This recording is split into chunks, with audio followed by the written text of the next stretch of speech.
Los jóvenes han ido a la guerra desde los albores de la civilización. Estados Unidos se ha visto obligado una y otra vez a enviar a su pueblo al campo de batalla. Durante los últimos 60 años, la llamada a las armas proviene del interior del Pentágono. Este alberga la sede de las Fuerzas Armadas de los Estados Unidos, una de las mayores instituciones de la historia. El Departamento de Defensa y sus cuerpos armados tienen aquí su cuartel general. A lo largo de una jornada cualquiera se suceden una gran variedad de eventos.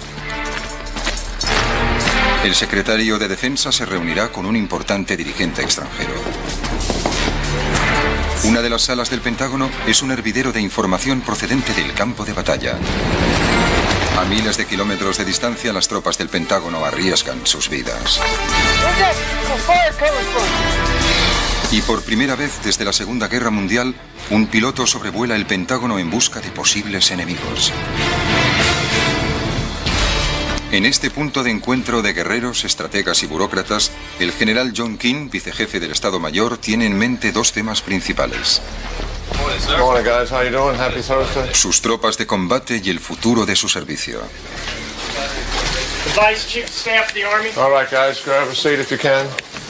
King no tiene tiempo para aburrirse. O libra combates en la sala de conferencias o planifica las batallas de verdad. Hoy representa a su superior en una de las salas más secretas del Pentágono, donde raramente se permite el acceso a las cámaras. A esta sala se la conoce como el tanque y es el Sancta Sanctorum donde se reúne la Junta de Jefes del Estado Mayor. Ellos se encuentran en la cúspide de la cadena de mando. Desde esta sala, los comandantes de los ejércitos, infantería, fuerza aérea y naval e infantería de marina, asesoran al presidente y al secretario de Defensa sobre cualquier acción militar. Tras esta puerta se trata de la guerra de Afganistán, uno de los frentes de la guerra global contra el terrorismo. La guerra que libra el Pentágono es un conflicto más bien poco convencional. Las primeras tropas destacadas fueron grupos de operaciones especiales, equipos reducidos compuestos por comandos sumamente cualificados y muy bien armados. Su misión consistía en allanar el camino a las incursiones aéreas y en organizar a la resistencia afgana. La naturaleza esquiva de la amenaza terrorista exige un replanteamiento radical de la estrategia del Pentágono. La nueva estrategia debe enfrentarse a una constante de todas las guerras del pasado: la niebla de la guerra. El combate es una situación caótica y los comandantes no siempre saben lo que está ocurriendo hasta que se disipa el humo. Actualmente, cuando el Pentágono apuesta al máximo por la transformación de los usos bélicos del siglo XXI, las sensacionales nuevas tecnologías podrían disipar parte de esa niebla por primera vez en la historia. Las gafas de visión nocturna permiten a los soldados ver hasta una distancia de 140 metros con la sola luz de las estrellas. Las armas de alta potencia, capaces de acertar un blanco a larga distancia, se están convirtiendo en la norma y no en la excepción.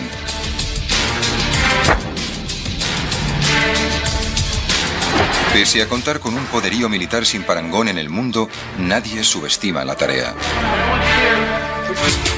En Afganistán, el Pentágono libra una guerra del siglo XXI contra una cultura tribal, pero la tecnología por sí sola no puede garantizar la victoria.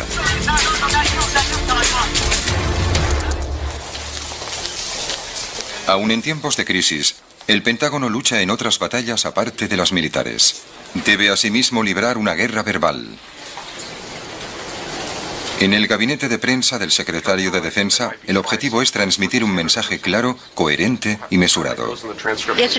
Ayer por la mañana, tanto el vicepresidente como el subsecretario de Defensa hablaron del destino de los prisioneros, tanto talibanes como militantes de Al-Qaeda. De modo que vamos a comparar las declaraciones del vicepresidente con las del subsecretario de Defensa, Wolf, para comprobar si son coherentes. Pese a sus recíprocos recelos, el Pentágono ha hecho un hueco para la prensa en sus instalaciones. En sus pequeñas oficinas, los periodistas como el corresponsal Jim Miklasevsky se disponen a afrontar otro intenso día. Miklasevsky lleva más de 15 años, aunque de forma intermitente, cubriendo las noticias del Pentágono. Las dependencias del Pentágono parecen interminables, y de hecho lo son. Aquí trabajan unas 23.000 personas. Una vez llegan, muchos ya no abandonan las instalaciones en todo el día. No lo necesitan. El Pentágono es un pequeño mundo. En él se ofrecen muchos de los servicios propios de cualquier pequeña ciudad. Es un edificio asombroso y formamos una familia increíble.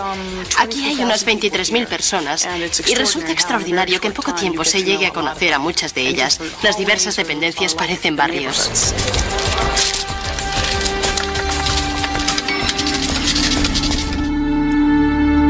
Sin embargo, una zona del edificio ha permanecido clausurada durante un tiempo.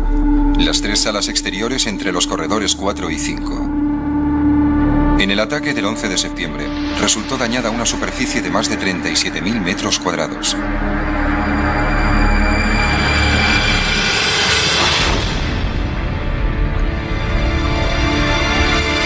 Eran las 9:38 de la mañana y el edificio estaba en plena ebullición cuando el avión colisionó a una velocidad de unos 560 kilómetros por hora.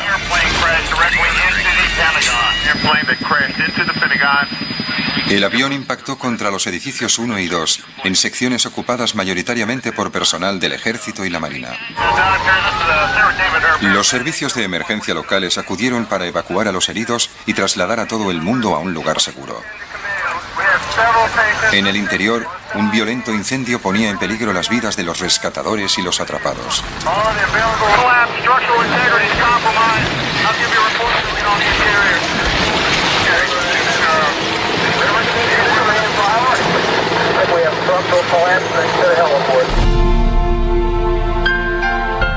Las 184 víctimas del Pentágono se cuentan entre los millares de vidas que se perdieron aquel día de septiembre.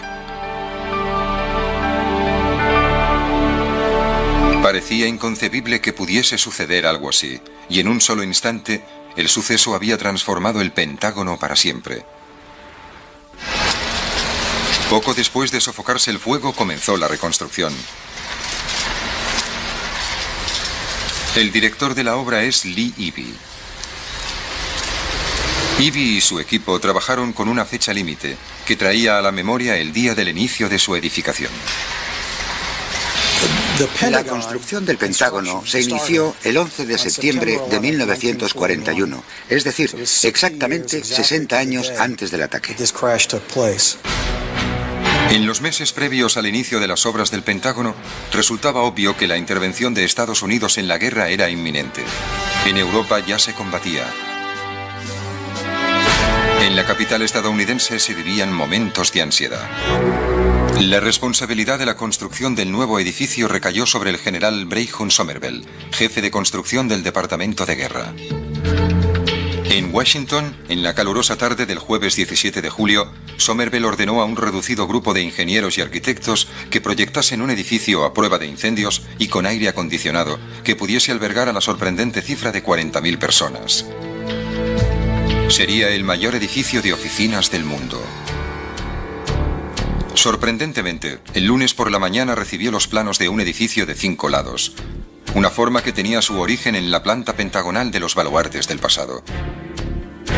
Esta nueva fortaleza se construiría en el norte de Virginia, frente a Washington, en la ribera opuesta del Potomac, ya que en el casco urbano no había espacio para unas instalaciones tan gigantescas. En un momento dado, el presidente Roosevelt quiso que el edificio careciera de ventanas, quizás por motivos de seguridad. Sin embargo, los expertos en municiones le aseguraron que sin ellas, una explosión causaría muchos más destrozos. Pese a que el proyecto experimentó modificaciones en más de una ocasión, su planta permaneció inalterada. Menos de 2 meses después de su concepción se iniciaron las obras. Pese a los 4.000 obreros que trabajaban en 3 turnos, la edificación progresaba con lentitud. A aquel ritmo, la construcción del Pentágono se habría demorado 8 años más. Pero entonces llegó el 7 de diciembre de 1941.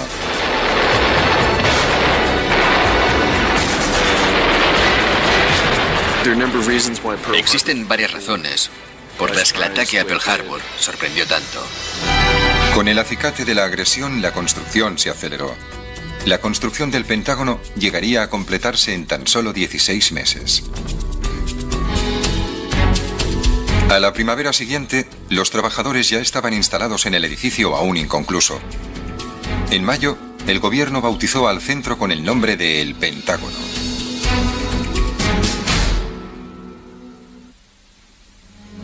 En plenos días aciagos de la Segunda Guerra Mundial no se celebró una inauguración solemne. Los empleados continuaron trasladándose a las nuevas instalaciones durante las 24 horas del día a un ritmo de 1000 semanales.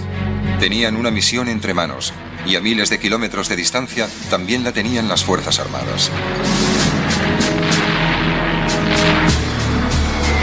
Durante los 3 años y medio de conflicto, el Pentágono proporcionó apoyo a las tropas y fue testigo de sus sucesivas victorias.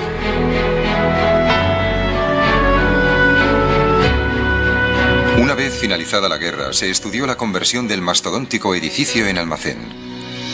Sin embargo, en 1945 el Pentágono ya se había convertido en un símbolo de Washington tan importante como el Capitolio.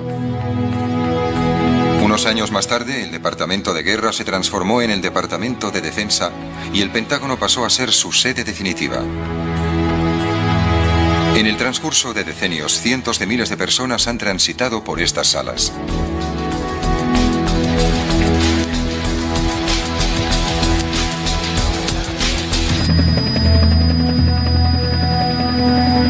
Los guerreros del Pentágono se presentan con toda clase de disfraces.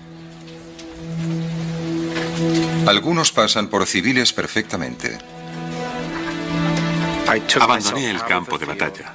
Me quité el uniforme de campaña, las botas embarradas y salí de los bosques donde había pasado toda mi carrera.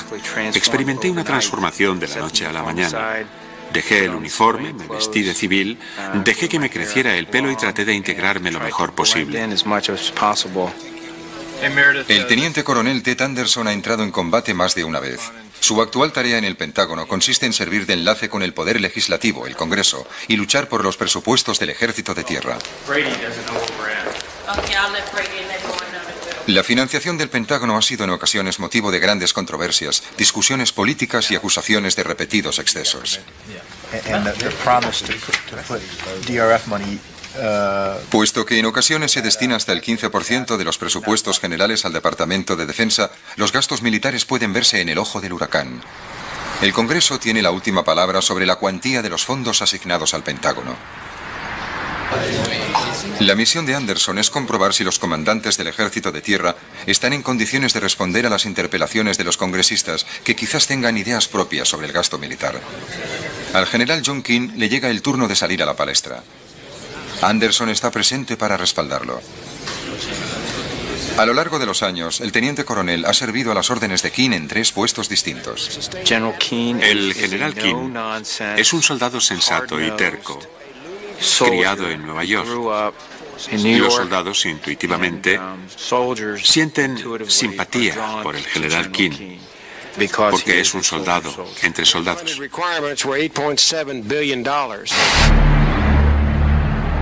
A lo largo de su historia, el Pentágono ha experimentado tanto el triunfo como el fracaso.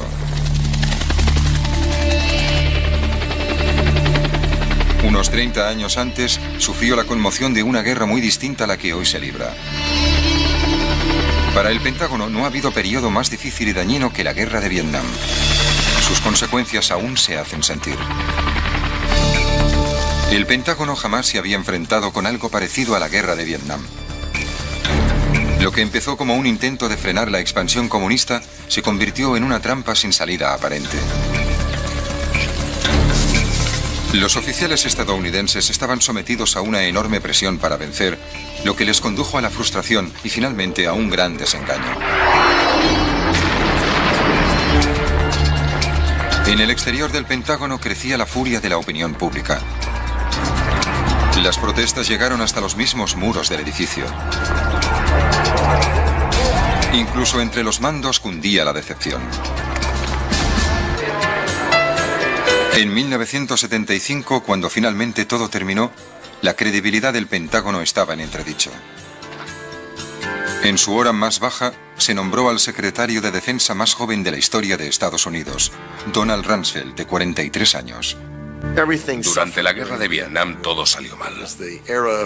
Fue la época tanto de las pistolas como de los guantes de seda. De hecho, a las pistolas les fue mal porque todo el gasto militar se había destinado a la guerra de Vietnam. Por otra parte, aquí se habían celebrado manifestaciones y varias personas habían arrojado sangre sobre los escalones de la entrada y cosas por el estilo. Se había clausurado el edificio, no se permitía que el público lo visitase.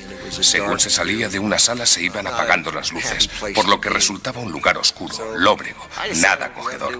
Así que decidí que debíamos volver a encender las luces, permitir las visitas turísticas, destinar algunos sectores a la OTAN y a otras organizaciones y actividades, o a personas que habían colaborado con el alto mando a lo largo de varias décadas. El Pentágono no siempre se caracteriza por su flexibilidad o eficiencia, pero él quiere cambiar eso. El Pentágono había sido un lugar extraordinariamente abierto, pero ahora se ha vuelto mucho más estricto. El Servicio de Seguridad del Departamento de Defensa, DPS, comprueba sistemáticamente los documentos de identidad y los pasaportes. Si algo no está en orden, se deniega el acceso.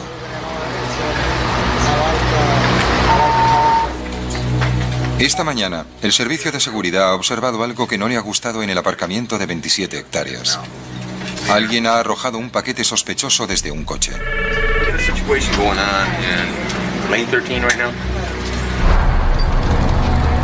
El sobre yace tan solo a unos metros del edificio. En el interior, el servicio de seguridad, equivalente al servicio secreto del Pentágono, está en estado de máxima alerta. Dentro de aproximadamente una hora se espera la llegada de 3 de las más importantes personalidades del país. Mientras el servicio de seguridad se dispone a recibir a las autoridades, se avisa a la policía militar de Fort Bragg para que acordone la zona que rodea al paquete. Entre tanto, los tenientes coroneles Ted Anderson y Ron Ellis se dirigen al Congreso para celebrar otra sesión, pero están a punto de tropezarse con un contratiempo. El Pentágono está aislado. Nadie puede entrar ni salir.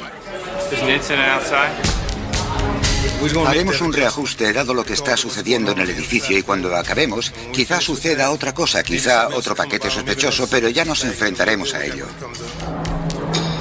Se espera que las personalidades lleguen en breve. Está previsto que el secretario de Estado, Colin Powell, sea el primero en llegar. Garantizaremos que lleguen a tiempo y sin problemas de ningún tipo. Acordonaremos la zona, registraremos los vehículos, vigilaremos los alrededores, registraremos a los transeúntes si es preciso para que todo salga bien. Nos llevará unos 60 minutos, pero esos 60 minutos nos cuestan alrededor de 2 días de trabajo. En el aparcamiento, una unidad de artificieros procedente del cercano Fort McNair estudia el paquete sospechoso. Una de sus primeras medidas es radiografiar el bulto. El centro de control del servicio de seguridad está ocupadísimo con el asunto. En un extremo del Pentágono, 3 de los máximos dirigentes de la nación están a punto de llegar para celebrar una reunión de alto nivel. En el otro, un artificiero analiza un paquete en busca de un posible explosivo. Explosionarlo podría resultar peligroso si contuviese alguna sustancia tóxica. Se ha extendido el rumor de que el paquete contiene residuos sin identificar, pero se ha dictaminado que no contiene residuos ni explosivos.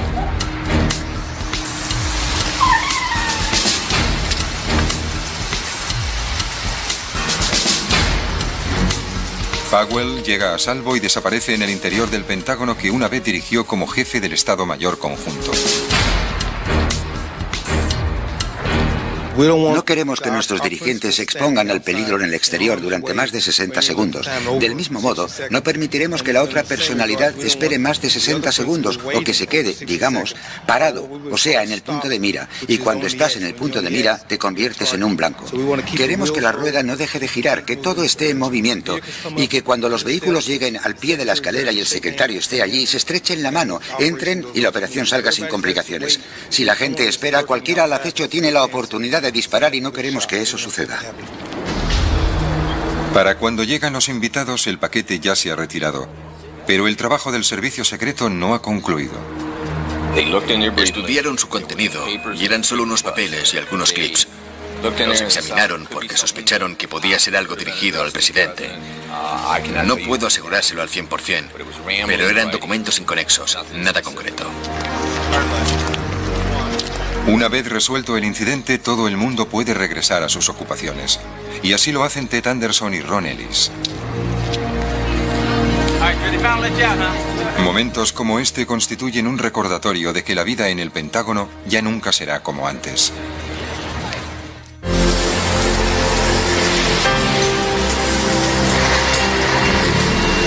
Mientras el proyecto de renovación sigue su curso, la labor de la defensa nacional continúa a su alrededor. La misión del Pentágono la hacen posible miles de personas que llevan a cabo millones de tareas distintas, pero no hay aspecto más esencial que la planificación bélica. En 1990 se concebía un plan para las fuerzas aéreas que contribuiría a modificar los usos bélicos. Se fraguó en el seno de un pequeño gabinete estratégico o célula denominada Jaque Mate.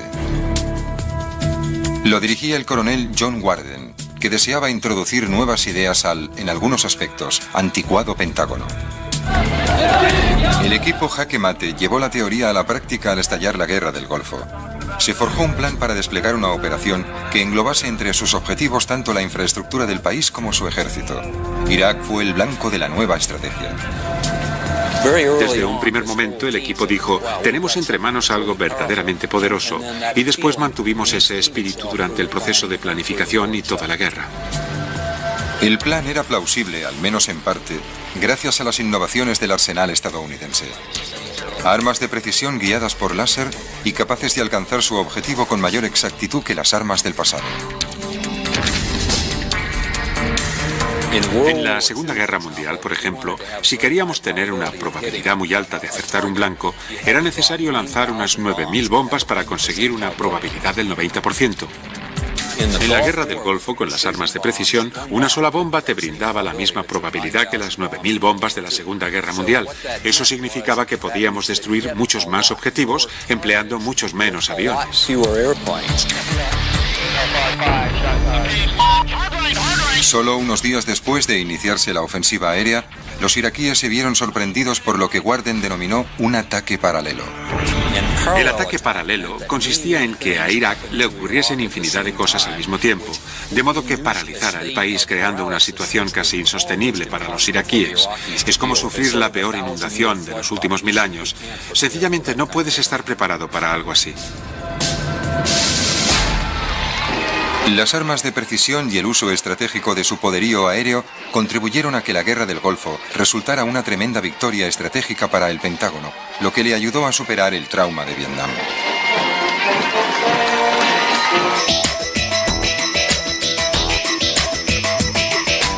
Muchos aspectos de la tecnología militar han evolucionado enormemente desde entonces. No obstante, vaticinar qué sucederá en el futuro es arriesgado. Puede haber un retraso de varias décadas entre la concepción y la puesta en práctica de una novedad armamentística, y lo que parece ser una buena idea puede quedarse obsoleta y significar un despilfarro de miles de millones pocos años después. A menudo se suscita el debate sobre cómo gasta sus partidas presupuestarias el Pentágono, una controversia a menudo animada por una inversión desafortunada o una misión frustrada. Pese a todo, las armas inteligentes son cada vez más y más inteligentes. Los misiles guiados por satélite con tecnología GPS son lo último en armamento. Esta es una recreación de lo más novedoso que están desarrollando las fuerzas aéreas en cuanto a misiles de crucero aire-tierra guiados por satélite. Al aproximarse a su objetivo, el buscador con visión infrarroja se encarga del rumbo. Raramente yerra el blanco. La tecnología por sí sola no es suficiente para que el Pentágono gane sus guerras. También necesita amigos. Hoy han acudido al Pentágono los representantes de 29 naciones aliadas a fin de demostrar su apoyo a la guerra contra el terrorismo. El Pentágono jamás revelará el número de países con presencia de tropas estadounidenses, pero estas se encuentran en al menos 2/3 de las naciones de todo el mundo. Estas fuerzas cuentan con el beneplácito del país anfitrión. En esta nueva era, la cooperación internacional es tan esencial como lo ha sido siempre. Aún así, el Pentágono es una organización totalmente estadounidense. Y si bien la institución militar no es democrática, en ella caben muchas tendencias e intereses diversos. Esto no es un campo de batalla, sino Carolina del Norte.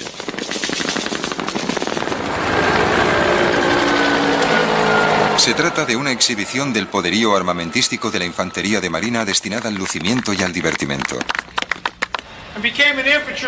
En este simulacro, los marines se ejercitan en un pueblo táctico, donde las bajas pueden ser más numerosas tanto entre los militares como entre la población civil. En estas maniobras, los malos ocupan la población. Los buenos inician la operación para apoderarse de ella.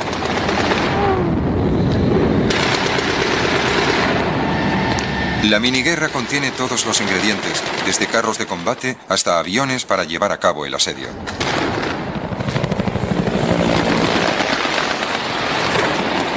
La concurrencia está satisfecha. No resulta sorprendente que hoy en Carolina del Norte venzan los buenos. Sin embargo, esta representación es solo un ensayo del auténtico combate. El Pentágono destaca a sus tropas donde se le ordena. En 1992 recibió órdenes de destinar fuerzas a Somalia para llevar a cabo una misión humanitaria. En principio no parecía que hubiese riesgo alguno.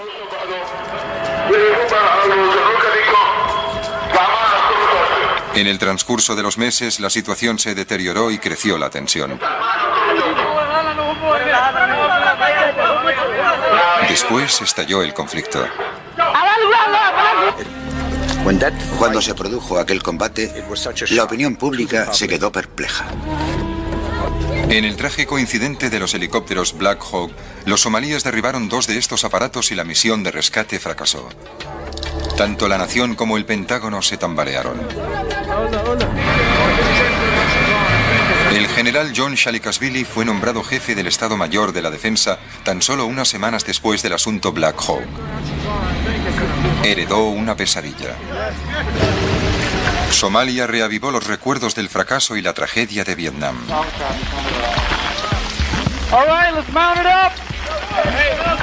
Durante los años siguientes a Estados Unidos no le quedaron muchas ganas de enviar tropas a ningún sitio. No lejos de las obras de renovación, en el segundo sótano, en una de las salas mejor custodiadas de todo el complejo, se congrega la flor y nata del personal del ejército. Se trata de la sala de guerra del Pentágono.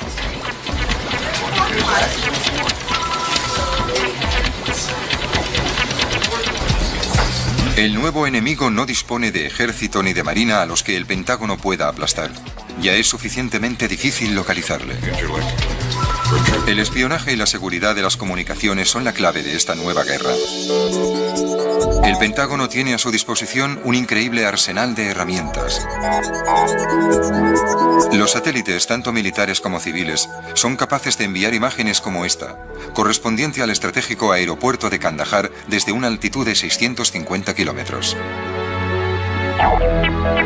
No obstante, pese a las posibilidades de esta nueva tecnología, el Pentágono se preocupa más por el factor humano del espionaje. Mientras los enemigos de los Estados Unidos encuentren los medios para sustraerse a su poderío militar, como han hecho los terroristas, el Pentágono afrontará el reto de idear nuevos métodos para combatir esa amenaza. Uno de los adelantos más importantes es el UAV, siglas en inglés de vuelo no tripulado. En sus comienzos se obtuvieron resultados no del todo satisfactorios, aunque recientemente ha dado muestras de su valía. Pilotados por control remoto, estos aviones pueden volar sobre un territorio enemigo y estudiarlo durante mucho más tiempo que cualquier aeronave convencional. En ocasiones, es posible enviar la información casi simultáneamente al comandante destacado en el área del conflicto y al Pentágono. Lo más novedoso en vuelos no tripulados que se encuentra en proyecto es el avión de combate no tripulado.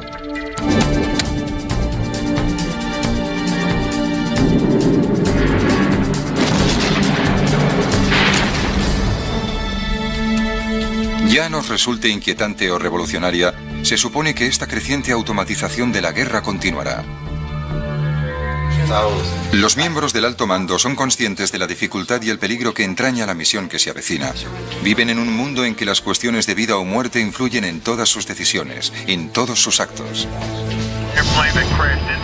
El Pentágono nació para enfrentarse con una de las más terribles facetas de la raza humana, la guerra.